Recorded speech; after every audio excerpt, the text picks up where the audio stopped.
I'm Canice Prendergast. I'm a professor of economics here at Booth, and I'm also lucky enough to run the art collection. And so over the last 9 years, we've managed to put together quite a large art collection, uniquely among business schools, and we're now probably the third largest collection of contemporary art in the city. Now we have over 100 artists. We buy about 15 new artists every year. There's probably about 500 pieces. One of the things that's great about the University of Chicago is we never rest on our laurels of looking back.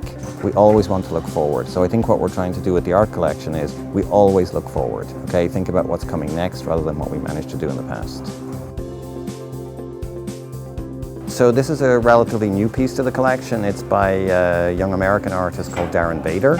It's an animated video that lasts about 13 or 14 minutes, and it's called The Vagrant. At face value, the piece of art is about a kind of ridiculous event. A group, rather like the United Nations, gets together, and their objective is to make a decision about essentially shooting sculptures into space so that people on other planets will see it. It seems to me that it's talking about the way people change their world, create art, impact the environment and living space. They're making the moon some sort of art object, and they're analyzing what's coming out of outer space. So maybe it plays into what people can do and people's impact, which I think plays well with the MBA program. Modern art is super weird, and whatever you may think, the artist can make something weirder than you think is possible.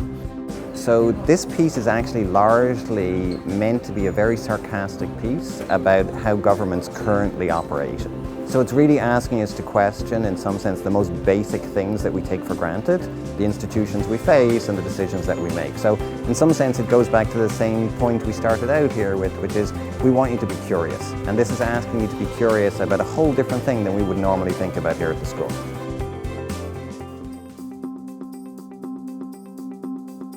Combination of many different things. So some of the works involve paintings. Sometimes there's paintings layered on top of paintings. There's LED lighting that you can see. There's also a quite sophisticated printing on ceramics. One of the pieces that's hanging down there is a ceramic piece.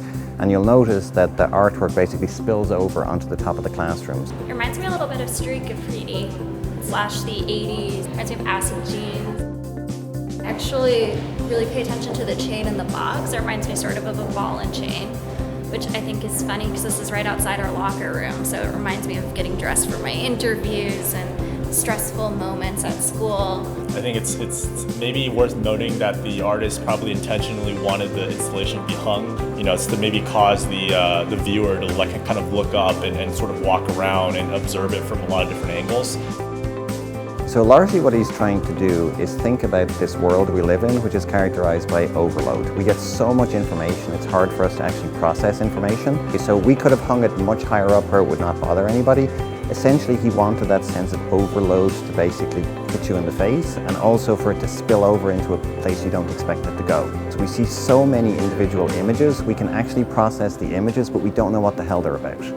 And in some sense what this piece is meant to tell us is that be careful of staring at details. Often we think the details are the thing. The details are not the thing. And try to think about what the bigger picture is. In some sense, he doesn't give us a bigger picture, okay? But he stops us from seeing the entirety in any sense because all we can focus on is the details.